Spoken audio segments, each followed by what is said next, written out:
जय श्री हरि विष्णु जी। जय माँ लक्ष्मी जी। श्री सत्यनारायण भगवान की जय। नमस्कार भक्तों, स्वागत है आपका भक्ति अमृत रस चैनल में।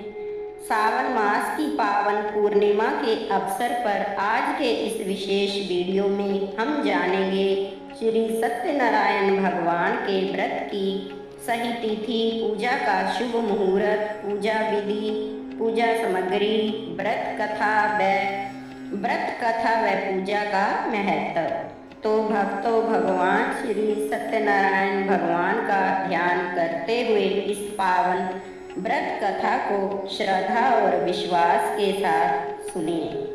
बोलिए श्री सत्यनारायण भगवान की जय। वर्ष 2026 में सावन पूर्णिमा का सत्यनारायण व्रत 27 अगस्त 2026 गुरुवार को रखा जाएगा, जबकि उदय तिथि के अनुसार स्नान दान और रक्षाबंधन का पर्व 28 अगस्त 2026 शुक्रवार को मनाया जाएगा।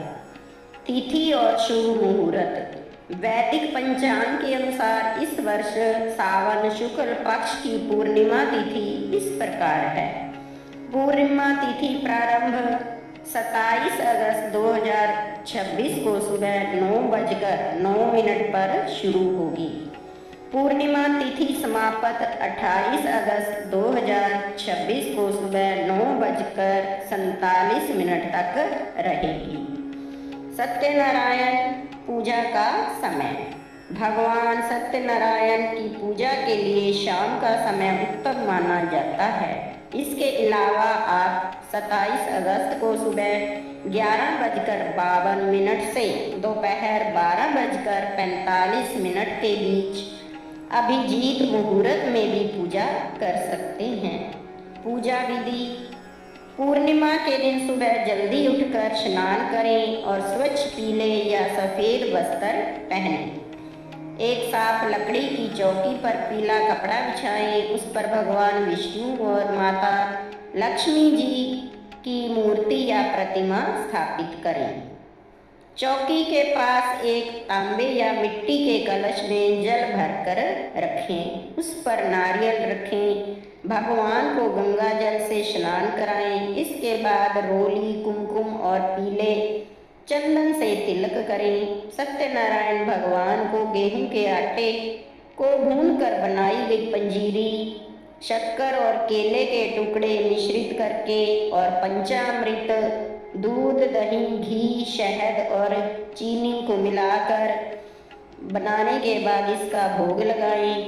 भोग में तुलसी दल जरूर डालें। इसके बिना पूजा अधूरी मानी जाती है। धूप दीप जलाकर सत्यनारायण व्रत की कथा पढ़ें या सुनें। कथा समाप्त होने पर ओम जय जगदीश हरे तो इस भगवान सत्यनारायण भगवान की आरती करें। रात में चंद्रमा के उदय होने पर दूध मिश्रित जल से चंद्रदेव को अर्घ्य दें और अपना व्रत खोलें। सत्यनारायण व्रत व पूजा का धार्मिक महत्व। सावन का महीना भगवान शिव को समर्पित होता है और पूर्णिमा तिथि विष्णु भगवान को। इस प्रकार सावन पूर्णिमा पर सत्यनारायण व्रत करने से हरिहर अर्थात श्री विष्णु जी और श्री शिव जी दोनों की संयुक्त कृपा मिलती है। मान्यता है कि इस दिन व्रत और कथा करने से घर की दरिद्रता दूर होती है, मानसिक शांति मिलती है और परिवार में सुख समृद्धि का वास होता है। श्री सत्यनारायण व्रत की कथा। बोलिए श्री सत्यनारायण भगवान की जय।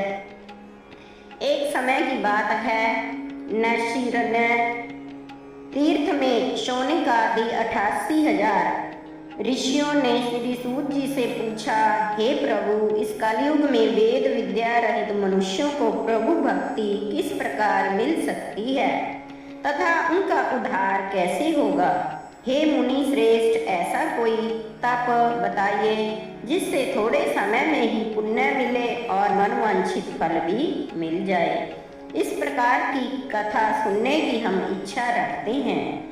सर्वशास्त्रों के ज्ञात सूत जी बोले, हे वैष्णवों में पूज्य, आप सभी ने प्राणियों के हित की बात पूछी है, इसलिए मैं एक ऐसे श्रेष्ठ व्रत को आप लोगों को बताऊंगा जिसे नारद जी ने लक्ष्मी नारायण से पूछा था और लक्ष्मीपति ने मुनि श्रेष्ठ नारद जी से कहा था। आप सब इसे ध्यान से सुनिए। एक समय की बात है, योगी राज नारद जी दूसरों के हित की इच्छा के लिए अनेकों लोकों में घूमते हुए मृत्यु लोक में जा पहुँचे। उन्होंने अनेक योनियों में जन्मे प्राय सभी मनुष्यों को अपने कर्मों द्वारा अनेकों दुखों से पीड़ित देखा। उनका दुख देखकर नारद जी सोचने लगे कि कैसा यत्न किया जाए जिसके करने से निश्चित रूप से मानव दुखों का अंत हो जाए। इसी विचार पर मनन करते हुए वह विष्णु लोक में गए। वहां वह देवों के ईश नारायण की स्तुति करने लगे, जिसके हाथ में शंख चक्र गदा और पद्म थे, गले में वरमाला पहने हुए थे। स्तुति करते हुए नारद जी बोले, हे भगवान, आप अत्यंत शक्ति से संपन्न हैं। मन तथा वाणी भी आपको नहीं पा सकती। आपका आदि मध्य तथा कोई अंत नहीं है। निर्गुण स्वरूप सृष्टि के कारण भक्तों के दुख को दूर करने वाले हैं। आपको मेरा नमस्कार है। नारद जी की स्तुति सुनन विष्णु जी बोले, हे मुनि श्रेष्ठ, आपके मन में क्या बात है? आप किस काम के लिए पधारे हैं, उसे निसंकोच कहो। इस पर नारद मुनि जी बोले कि मृत्यु लोक में अनेक योनियों में जन्मे मनुष्य अपने कर्मों के द्वारा अनेकों दुखों से दुखी हो रहे हैं। हे नाथ, आप मुझ पर दया रखते हैं तो बताइए कि वो मनुष्य थोड़े प्रयास से ही अपने दुखों से कैसे छुटकारा पा सकते हैं। श्री हरि बोले, हे नारद, मनुष्यों की भलाई के लिए तुमने बहुत ही अच्छी बात पूछी है, जिसके करने से मनुष्य मोह से छूट जाते हैं। यह बात मैं कहता हूँ, उसे सुनो।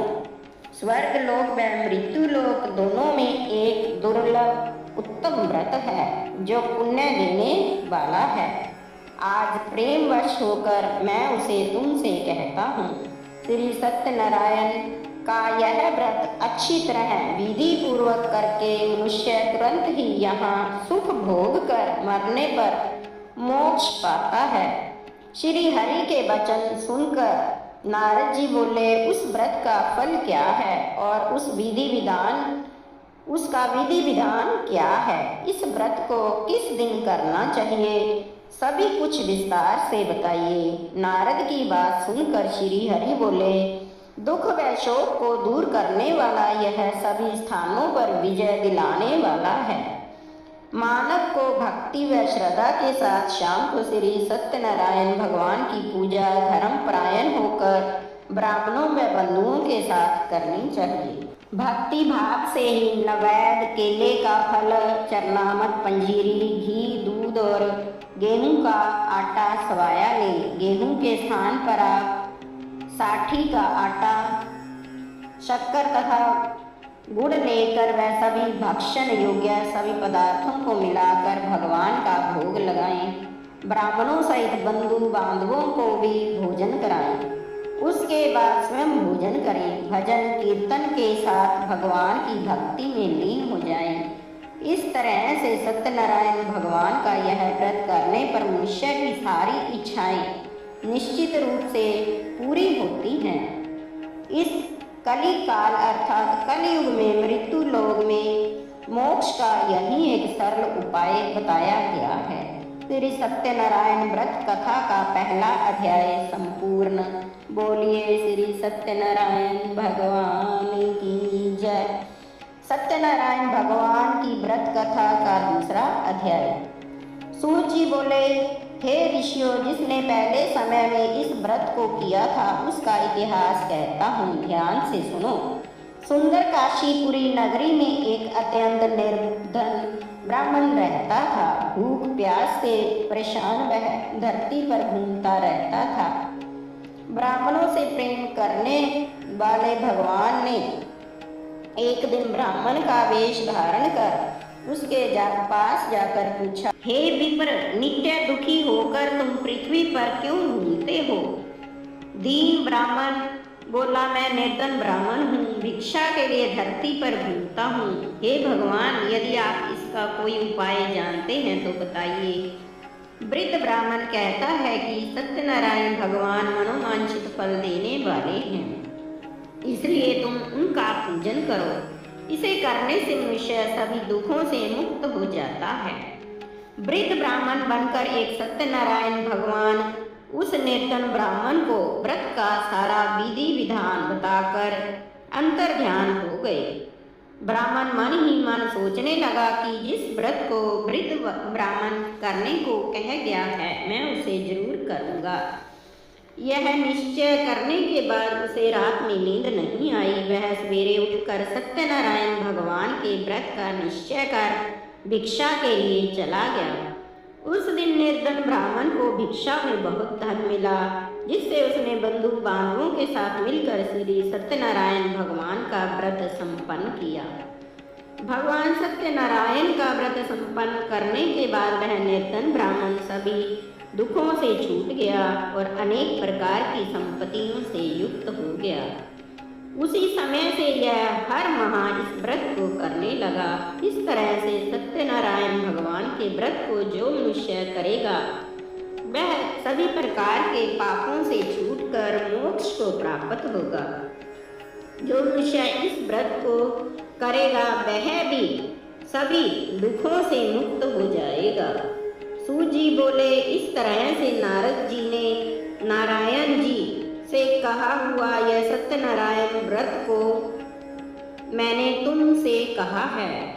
विप्रो, मैं अब और क्या कहूँ? ऋषि बोले, हे मुनिवर, संसार में इस विपर से सुनकर और किस किस ने इस व्रत को किया, हम सब इस बात को सुनना चाहते हैं। इसके लिए हमारे मन में श्रद्धा का भाव है। सूत जी बोले, हे मुनियों, जिस जिसने इस व्रत को किया है वे सब सुनो। एक समय वही विप्र धन व ऐश्वर्य के अनुसार अपने बंधु बांधवों के साथ इस व्रत को करने को तैयार हुआ। उसी समय एक लकड़ी बेचने वाला बूढ़ा आदमी आया और लकड़ियां बाहर रखकर अंदर ब्राह्मण के घर चला गया। प्यास से दुखी लकड़हारा उनको व्रत करते देख विप्र को नमस्कार कर पूछने लगा कि आप ये क्या कर रहे हैं? तो उन्होंने बताया कि व्रत कर रहा हूँ, इसे करने से क्या फल मिलेगा, कृपया मुझे भी बताइए। ब्राह्मण ने कहा कि यह सब मनोकामनाओं को पूरा करने वाला श्री सत्यनारायण भगवान जी का व्रत है। इनकी कृपा से मेरे घर में धन धान्य आदि की वृद्धि हुई है। विपर से सत्यनारायण व्रत के बारे में जानकर लकड़हारा बहुत ही प्रसन्न हुआ। चरनामत लेकर वह प्रसाद खाने के बाद वह अपने घर चला गया। लकड़हारे ने अपने मन में संकल्प किया, आज लकड़ी बेचने से जो भी धन मिलेगा उसी से श्री सत्यनारायण भगवान का उत्तम व्रत करूंगा। मन में इसी विचार को ले बूढ़ा आदमी सिर पर लकड़ियां रख उस नगर में बेचने चला गया जहाँ धनी लोग ज़्यादा रहते थे। उस नगर में उसे अपनी लकड़ियों का दाम पहले से 4 गुना अधिक मिला। बूढ़ा प्रसन्नता के साथ दाम लेकर केले, शक्कर, घी, दूध, दही और गेहूं का आटा ले और श्री सत्यनारायण भगवान के व्रत की अन्य सामग्रियां लेकर अपने घर गया। वहाँ उसने अपने बंधु बांधवों को बुलाकर विधि विधान से सत्यनारायण भगवान जी का पूजन किया और व्रत किया। इस व्रत के प्रभाव से वह बूढ़ा लकड़हारा धन, पुत्र आदि से युक्त होकर संसार के समस्त सुख भोग कर अंतकाल में वैकुंठ धाम को चला गया। श्री सत्यनारायण व्रत कथा का दूसरा अध्याय संपूर्ण हुआ। बोलिए श्री सत्यनारायण भगवान की जय। सत्यनारायण भगवान की व्रत कथा का तीसरा अध्याय। सूत जी कहते हैं, हे श्रेष्ठ मुनियों, अब आगे की कथा कहता हूँ। पहले समय में उल्का मुख नाम का एक बुद्धिमान राजा था। वह सत्य वक्ता और जितेंद्रिय था। प्रतिदिन देव स्थानों पर जाता और निर्धनों को धन देकर उनके कष्ट दूर करता था। उसकी पत्नी कमल के समान मुख वाली तथा सती साध्वी थी। भद्रशिला नदी के तट पर उन दोनों ने श्री सत्यनारायण भगवान का व्रत किया।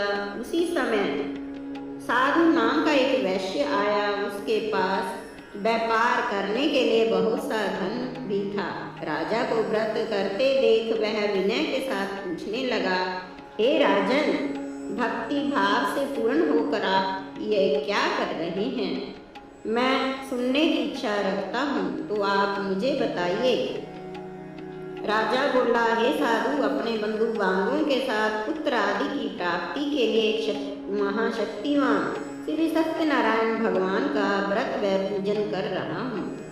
राजा के वचन सुनकर साधु अंदर से बोला, हे राजन, मुझे इस व्रत का सारा विधान चाहिए, तो आप मुझे ये कहिए।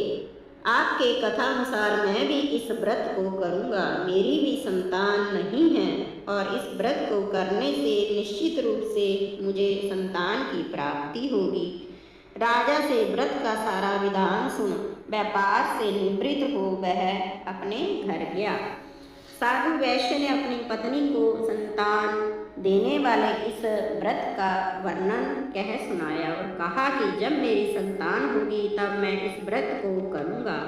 साधु ने इस तरह के वचन अपनी पत्नी लीलावती से कहे। एक दिन लीलावती पति के साथ आनंदित हो संसारिक धर्म में प्रवृत्त होकर सत्यनारायण भगवान की कृपा से गर्भवती हो गई। 10वें महीने में उसके गर्भ से एक सुंदर कन्या ने जन्म लिया। वह ऐसी बढ़ने लगी जैसे कि शुक्ल पक्ष का चंद्रमा बढ़ता है। माता पिता ने अपनी कन्या का नाम कलावती रखा। एक दिन लीलावती ने मीठे शब्दों में अपने पति को याद किया कि आपने सत्यनारायण भगवान के जिस व्रत को करने का संकल्प किया था उसे करने का समय आ गया है। आप इस व्रत को करिए। साधु बोला, हे प्रिय, इस व्रत को मैं उसके विवाह पर करूँगा। इस प्रकार अपनी पत्नी को आश्वासन देकर वह नगर को चला गया। कलावती पिता के घर में रह वृद्धि को प्राप्त हुई। साधु ने एक बार नगर में अपनी कन्या को सखियों के साथ देखा तो तुरंत ही दूत को बुलाया और कहा कि मेरी कन्या के लिए योग्य वर देख कर आओ। साधु की बात सुनकर दूत कंचन नगर में पहुंचा और वहां देखभाल करके लड़की के सुयोग्य वनिक पुत्र को ले आया। सुयोग्य लड़के को देख साधु ने बंधु बांधवों को बुलाकर अपनी पुत्री का विवाह कर दिया। किंतु दुर्भाग्य की बात इस बार भी साधु ने श्री सत्यनारायण भगवान का व्रत नहीं किया। इस पर श्री सत्यनारायण भगवान जी क्रोधित हो गए और श्राप दिया कि साधु को अत्यधिक दुख मिले और अपने कार्य में कुशल साधु बनिया जमाई को लेकर समुद्र के पास स्थित होकर रत्नासारपुर नगर में गया। वहां जाकर दामाद ससुर दोनों मिलकर चंद्रकेतु राजा के नगर में व्यापार करने लगे। एक दिन भगवान सत्यनारायण की माया से एक चोर राजा का धन चुरा कर भाग रहा था। उसने राजा के सिपाहियों को अपना पीछा करते देख लिया तो चुराया हुआ धन वहां रख दिया जहां साधु अपने जमाई के साथ ठहरा हुआ था। राजा के सिपाहियों ने साधु वैश्य के पास राजा का धन पड़ा हुआ देखा तो वह ससुर जमाई दोनों को बांधकर राजा के पास ले गए और कहा कि उन दोनों चोरों को हम पकड़ लाए हैं, आप आगे की कार्रवाई की आज्ञा दें। राजा की आज्ञा से उन दोनों को कठिन कारावास में डाल दिया गया और उनका सारा धन भी उनसे छीन लिया गया। श्री सत्यनारायण भगवान के श्राप से साधु की पत्नी भी बहुत दुखी हुई। घर में जो धन रखा था उसे चोर चुरा कर ले गए। शारीरिक तथा मानसिक पीड़ा व भूख प्यास से अति दुखी हो अन्न की चिंता में कलावती ब्राह्मण के घर गई। माता कलावती से पूछा कि हे पुत्री, अब तक तुम कहाँ थी, तेरे मन में क्या है। कलावती ने अपनी माता से कहा, हे माता, मैंने एक ब्राह्मण के घर में श्री सत्यनारायण भगवान का व्रत देखा है। कन्या के वचन सुन लीलावती भगवान के पूजन की तैयारी करने लगी। लीलावती ने परिवार व बंधुओं सहित श्री सत्यनारायण भगवान का पूजन किया और उनसे वर मांगा कि मेरे पति तथा जमाई शीघ्र ही घर आ जाए। साथ ही यह भी प्रार्थना की कि हम सब का अपराध क्षमा करें। श्री सत्यनारायण भगवान इस व्रत से संतुष्ट हो गए और राजा चंद्रकेतु को सपने में दर्शन देकर कहा, हे राजन, तुम उन दोनों वैश्यों को छोड़ दो और उनका जो धन लिया है उसे वापस कर दो। अगर ऐसा नहीं किया तो मैं तुम्हारा धन, राज्य व संतान सभी को नष्ट कर दूंगा। राजा को यह सब कहकर वह अंतर ध्यान हो गए। प्रातःकाल सभा में राजा ने अपना सपना सुनाया। फिर बोले, वणिक पुत्रों को कैद से मुक्त कर सभा में लाओ। दोनों ने आते ही राजा को प्रणाम किया। राजा मीठी वाणी में बोला, हे महानुभावो, भाग्यवश ऐसा कठिन दुख तुम्हें प्राप्त हुआ है, लेकिन अब तुम्हें कोई भय नहीं है। ऐसा कह राजा ने उन दोनों के नए वस्त्र आभूषण भी पहनाए और जितना धन लिया था उससे दुगना धन वापस कर दिया। दोनों वैश्य अपने घर को चले गए। श्री सत्यनारायण व्रत कथा का तीसरा अध्याय संपूर्ण हुआ। बोलिए श्री सत्यनारायण भगवान की जय। सत्यनारायण व्रत कथा का चौथा अध्याय शुरू। सूत जी बोले, वैश्य ने मंगलाचार कर अपनी यात्रा आरंभ की और अपने नगर की ओर उनके थोड़ी दूर जाने पर एक दंडी वेशधारी श्री सत्यनारायण ने उनसे पूछा, हे साधु, तेरी नाम में क्या है। अभिमानी वणिक हंसता हुआ बोला, हे दंडी, आप क्यों पूछते हो, क्या धन लेने की इच्छा है। मेरी नाम में तो बेलपत्र भरे हुए हैं। वैश्य के कठोर शब्द सुनकर भगवान बोले, तुम्हारा वचन सत्य हो। दंडी ऐसे वचन कहकर वहां से दूर चले गए। कुछ दूर जाकर समुद्र के किनारे बैठ गए। दंडी के जाने पर साधु वैश्य ने नित्य क्रिया के पश्चात नाव को ऊंची उठते हुए देखकर अचंभा माना और नाव में बेल पत्ते आदि देखकर वह मूर्छित हो जमीन पर गिर पड़ा। मूर्छा खुलने पर वह अत्यंत शोक में डूब गया। तब उसका दामाद बोला कि आप शोक न मनाएं, यह दंडी का श्राप है, इसलिए हमें उनकी शरण में जाना चाहिए, तभी हमारी मनोकामना पूर्ण होगी। दामाद की बात सुनकर वह दंडी के पास पहुंचा और अत्यंत भक्ति भाव नमस्कार करके बोला, मैंने आपसे जो जो असत्य वचन कहे थे उनके लिए मुझे क्षमा कर दें। ऐसा कहकर महान शोकातुर होकर रोने लगा। दंडी भगवान बोले, हे वणिक पुत्र, मेरी आज्ञा से बार बार तुम्हें दुख प्राप्त हुआ है, तुम मेरी पूजा से विमुख हुआ है। साधु बोला, हे भगवान, आपकी माया से ब्रह्मा आदि देवता भी आपके रूप को नहीं जान सके, तब मैं अज्ञानी कैसे जान सकता हूँ। आप प्रसन्न हो जाइए। अब मैं सामर्थ्य के अनुसार आपकी पूजा व्रत करूँगा। मेरी रक्षा करो और पहले के समान नौका में धन भर दो। साधु वैश्य के भक्ति पूर्ण वचन सुनकर भगवान प्रसन्न हो गए और उनको इच्छा अनुसार वरदान देकर अंतर ध्यान हो गए। ससुर जमाई जब नाव पर आए तो नाव धन से भरी हुई थी। फिर वहीं अपने अन्य साथियों के साथ सत्यनारायण भगवान का पूजन कर अपने नगर को चले गए। जब नगर के नजदीक पहुंचे तो दूत को घर पर खबर करने के लिए भेज दिया। दूत साधु की पत्नी को प्रणाम करके बोला कि मालिक अपने दामाद सहित नगर के निकट आ गए हैं।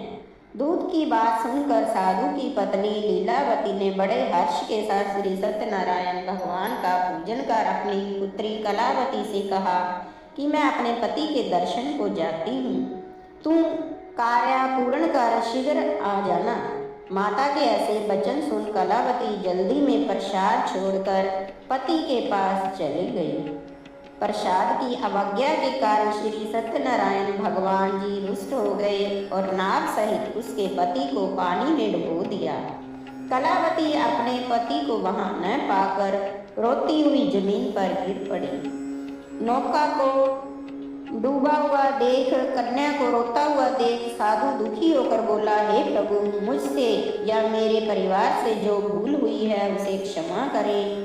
साधु के दीन वचन सुनकर श्री सत्यनारायण भगवान जी प्रसन्न हो गए और आकाशवाणी हुई, हे साधु, तेरी कन्या मेरे प्रसाद को छोड़कर आई है, इसलिए इसका पति अदृश्य हो गया है।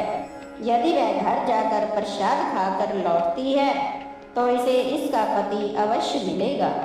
ऐसी आकाशवाणी सुन कलावती घर पहुंचकर प्रसाद खाती है और फिर आकर अपने पति के दर्शन करती है।